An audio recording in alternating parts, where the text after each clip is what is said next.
Hi everybody, welcome back to the channel. Today we're going to be taking a look at the Operation Monster Force Delta Red Urban Operations Trooper. If Saturday morning cartoons fueled your imagination as a kid and powers your action figure collecting now as an adult, then you're in the right place. Thanks for stopping by and welcome to Saturday Morning Toy Collector. And if you like my content, please consider subscribing.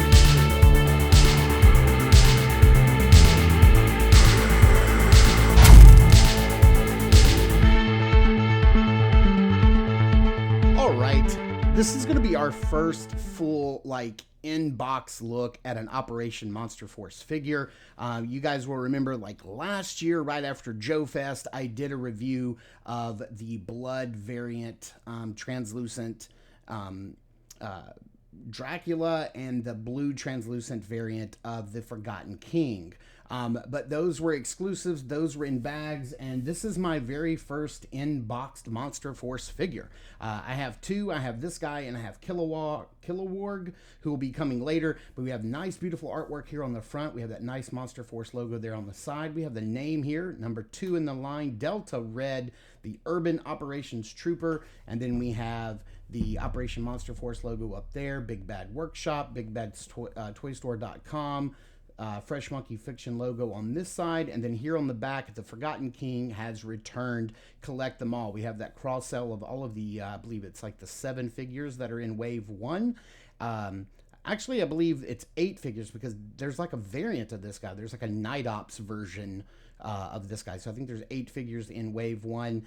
And we're going to be taking a look at as many as we can get our hands on because this is a really fun figure. If you want to pause this and read the status of the Forgotten King, the Monster Force world, you can do that. And then right here on the inside flap, you get a little bit of the comic book. Basically, the Forgotten King is like the bad guy, and he can turn mortals into any living creature. He can brainwash them and turn them into his soldiers. So Declan Van Helsing decides that he is going to sort of raise Dracula from the dead and unleash him from his tomb, and then use his blood, or I believe that's what they're going to be doing, to turn soldiers into undead soldiers so that the undead soldiers cannot be turned by the Forgotten King. So that's the storyline here. We've got the trooper here with all of his with a lot of his gear visible, not all of it, of course. And yeah, I've already gotten this guy out and played around with him a little bit over the holidays. So let's get him opened up, take him out, and take a closer look at the Operation Monster Force Delta Red Urban Operations Trooper. Okay, so this guy comes with quite a bit of stuff, so this section may take a little bit.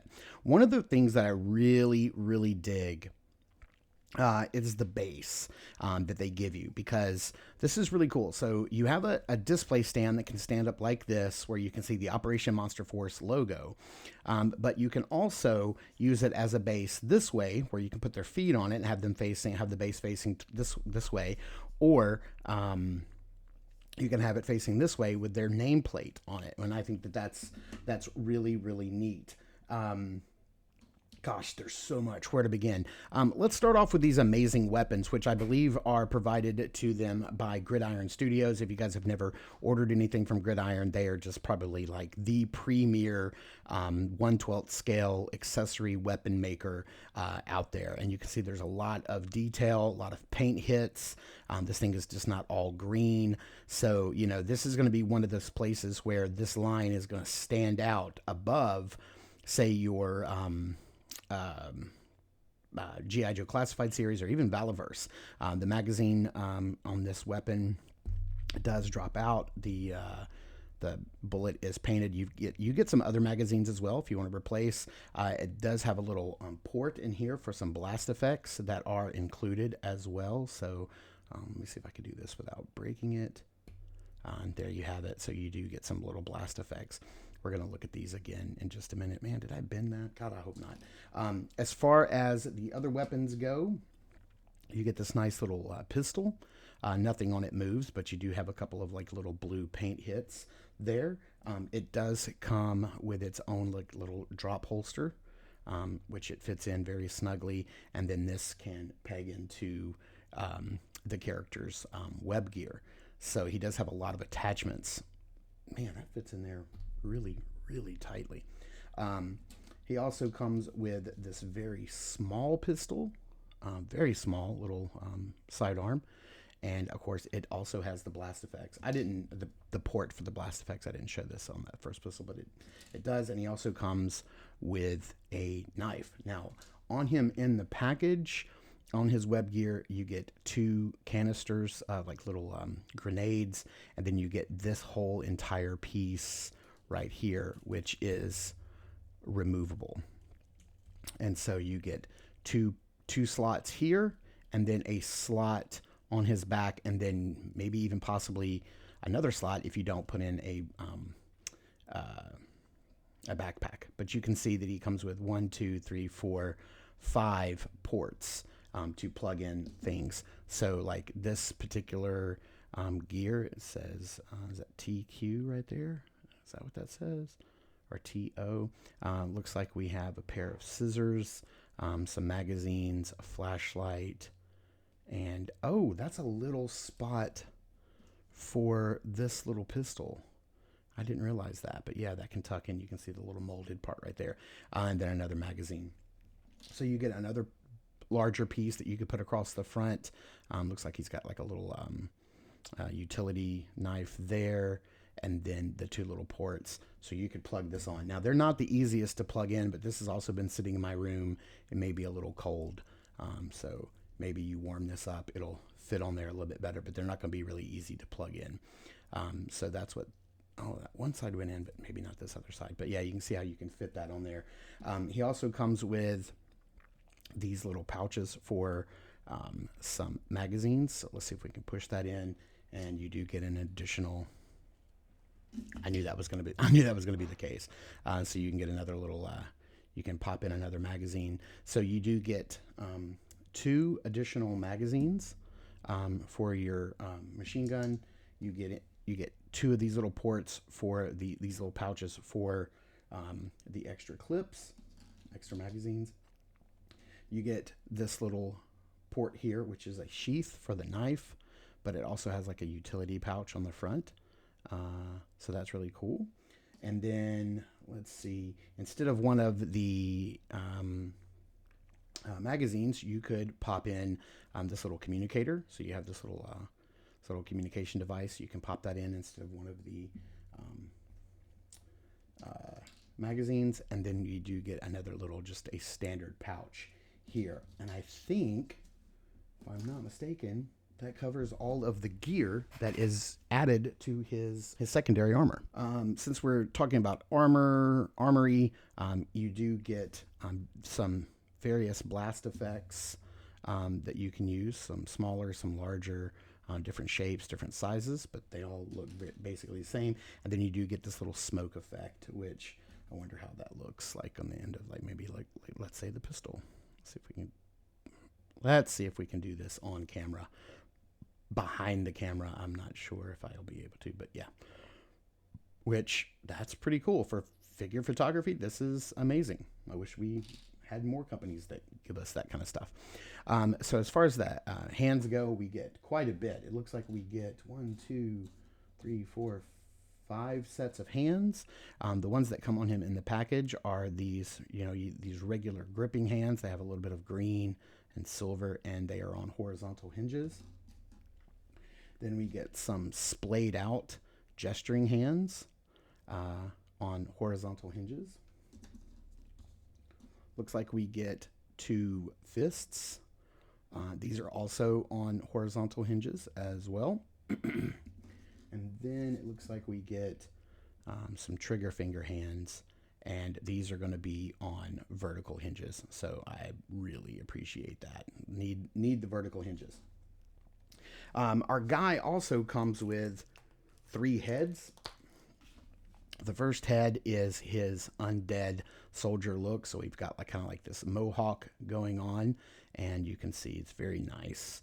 Kind of like a pale green skin, no eyeballs, no pupils in the eyes, and then that very angry look. So that's a pretty tough head sculpt. That looks really good.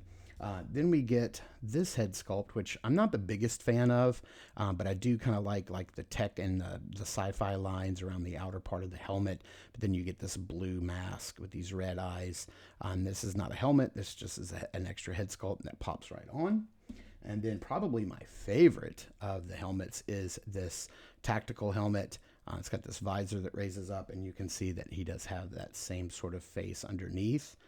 Looks a little wider, a little more broad across the cheeks and mouth, but you can see that that's the same guy. So very well, and it's again, this is like a full head sculpt. You can see a little bit of the head underneath, but this is a very, very cool tactical helmet. And then you get two of these visors. So you get this visor, and then you get this one, which is a little more techie, a little more sci-fi, and they are pretty easy to swap out. You just kind of like pull them off one side, pull them off the other, and then you can pop this on, and I believe this is the way it goes. They're made of a very durable plastic. I really like the feel. They don't feel like they're going to break, and they have just enough give. But you can see how tightly it fits down over the existing visor, or the existing faceplate. Kind of fits very nicely over it, and I think that looks really neat. It definitely gives more of a sci-fi look than normal.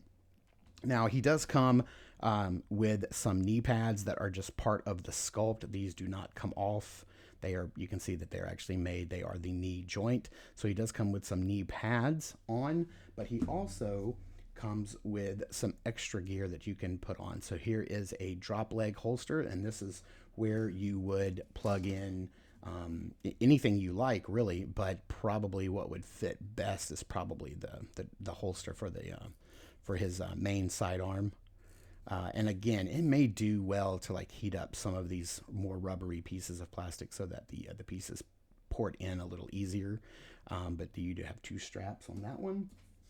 And then we get an additional leg holster for the other leg. And again, you can put over here whatever you want. Oh, did I miss a piece? It looks like I may have missed this piece. Sorry. This looks like a canister of maybe 3 grenades. This is something else he comes with to port in. It looks like I missed that. So again, that's something that if you wanted to, you could port in to an additional pouch here on his thigh. They're just really hard to. There we go. And I don't know which way. Yeah, it goes like that. So maybe you could turn it that way. Lines up a little bit better. But yeah, you have 2 holsters that you could put on his thighs that have additional ports on them. And then we get 2 shoulder pads. So we're going to take a look at what these look like on him in just a second. So you do get these additional shoulder pads that you can fit onto your character, and then some additional elbow pads. And then I wonder if these will actually hinder articulation when we take a look at it. We'll look at the articulation with and without and see how that works. I think that's all of the accessories. So now let's take a closer look at the Delta Red figure himself. All right, so here we have the Delta Red officer trooper standing straight up and down right out of the package. This is how he comes. You can see he does have that green secondary gear over his regular armor, and just standing straight up and down. He looks like any trooper that you would add to your G.I. Joe line. He looks like he'll fit in. These are, I believe, very heavily based on the G.I. Joe Classified series line, and I think they're going to look really good if you want to blend them in. But they are their own thing. They're their own storyline, so it's okay to not mix them in. But you can see various colors of this dark muted blue, this dark muted green goes very well together, and that light pale green of the head kind of sets off. It draws all of your attention up from those dark muted colors. So let's get him off this wonky rotating base. I have a new rotating base for figures that don't really fit in with the toppers that I have. This one wants to go back and forth on me. I just got to figure out the buttons. So yeah, let's get him off and take a closer look at all that detail and how he moves. Okay, taking a closer look at this guy, I did want to show that his secondary armor is removable. There is a plug right here on the side where it comes apart, and you can remove it, and he is just a basic figure underneath. I figured we would take a look at what that looks like. He can look up about that far. He can look down about that far. You can see that there's a articulation point down in the body at the bottom of the neck and one at the top of the neck. He also has that hinge at the top of the neck, so you're getting an extra range of motion there, which is really, really good. And it being on a ball peg, you can actually get that tilt. The arms, I mean, if you guys have ever touched a G.I. Joe Classified Series figure, this is what you're getting. Arms go all the way out to the side, hit that T-pose. They go all the way around. You've got a butterfly joint, can go back about that far. He can cross over his chest about that far, which is really, really good. We have the upper bicep swivel. We have double jointed pinless elbows. You're going to get about that far. And depending on which hand is in, you have a horizontal or a vertical hinge, and it's also on a swivel. Hands are really easy to change out. The peg's not that long, and the mushroom port is not that big. So I don't feel like they're going to break. They feel like they want to come out very easy, no problem. This system here is probably, not going to work as well once we put the secondary armor on, but you've got, a upper diaphragm cut here that's on a ball joint, so you get lots of movement there. You have another, is this a ball joint? Yep, that's a ball joint at the waist. So without the armor on, he can bend forward about that far. He can bend back about that far. The legs, feel like, maybe that's a little bit of a drop down, but it doesn't really feel intentional. Leg can go forward about that far, out to the side all the way, and can only go back about that far. You do have that upper thigh cut. You have double jointed pinless knees. How far are we going to get? That's about as far as we're going to get. Do we have an upper boot cut? We do. And then we have hinge, a nice clicker, forward facing pin, and then that's it. So any kind of rotation you're going to get, it's going to come from the upper boot. So to get the armor back on, you really have to pop that head off because it's still a really tight fit. So it's a tighter fit coming off than it is going on. So let's see if we can plug that back in, if that's going to give us any hassle. It probably is, because none of these ports want to work properly. They're just a little stiff. It may be a lot easier if you just heat up all of these soft rubber parts just for 20 seconds or so before trying to port anything in. But there you have it with the articulation. Let's see. I want to make sure that's stiff. I want to make sure that's in there. He's only going to bend forward about that far, but he's going to get a little bit further back, and that's about it with that armor on.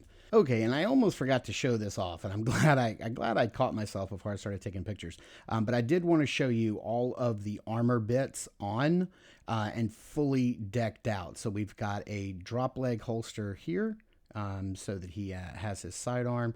We have some grenades here on this pouch. This holster is attached, or a separate piece that we put on. We've got some, you can see his belt here, but then this is the more ordnance laid out, some more shells here. We've got the elbow pads and the shoulder pads on, and they do a pretty good job of getting out of the way depending on how you have them positioned. You can go out about that far, and I had no problems bending the double elbow. You don't get as far if they get bunched up, but no problems making use of the double joint.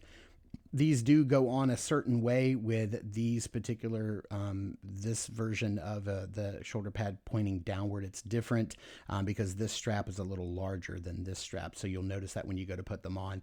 And then I even have his knife tucked away neatly there in the back. So that's how he looks fully kitted out. And boy, he's a beefy guy. So if you had, I guess, maybe 10 of these guys on your shelf, you can make them all look completely different. So I know what everybody's wanting to see is how does he stack up next to a G.I. Joe. So let's find out. Wanted to bring in a blue trooper. So here he is next to Shockwave. And you can see they stand toe to toe. There's no real, Shockwave has a little cap on. But as you can see, they're comparable. They stand the exact same. They have almost identical articulation.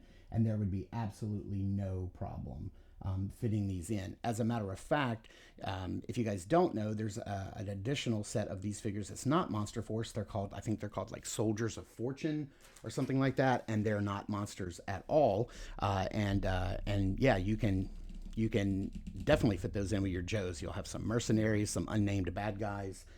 I almost forgot to show you guys what these different heads look like. Definitely don't want to skip that out. There you have it. Here is the additional head It looks pretty nice. I mean, you could definitely armor build these troopers, but really and truly, the star of the show is going to be this helmet here, I think, with the visor. I think this may be how this guy stays on my shelf, you know, maybe with the other visor because I like it better. But yeah, let's pop that on, see what that looks like. As long as you get it lined up and it pops in, you're good to go. And I really dig the way that that looks. It looks just so awesome. So let's get this guy into some backgrounds and into some lighting and see how he poses up. I gotta tell you, I wasn't really much into these guys when they were first announced. I was like, they look exactly like Joe's.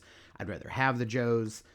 This is probably one of the reasons why I don't collect Valaverse is, you know, I'm like, I don't really need another military line to collect. I like my Joes. I like the nostalgia. I like the crazy characters. But the more I've played around with the 3 figures that I've had a chance to mess around with, I really dig them. And one of the things that I like about them more than Valaverse is that they do have character. There's a lot of story building, world building within the character. There's a lot of options, customization. They have some kooky characters, and I dig that. I like that a lot, and I think that's what's basically drawn me in. I actually want more than I've got. I only have 2, and I'd like a few more. And so I'm going to definitely be seeing these guys this summer at Joe Fest, at Toylanta.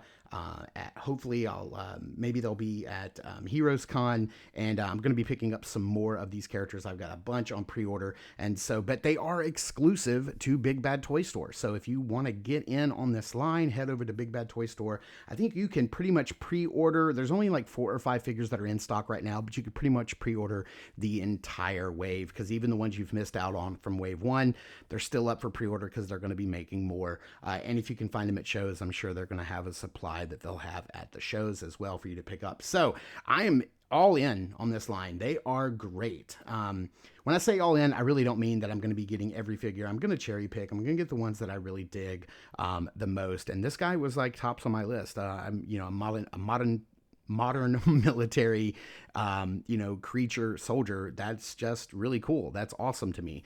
So I can't wait to get my hands on more. Do you guys have these? Do you like them? What do you think of them? And let me know in the comments down below which ones you've picked up and messed around with. So thank you guys so much for tuning in and watching. I super appreciate it. Please continue to check us out over Instagram at Saturday Morning Toy Collector. I am your Saturday Morning Toy Collector, Mark, and I will see you in the toy aisles.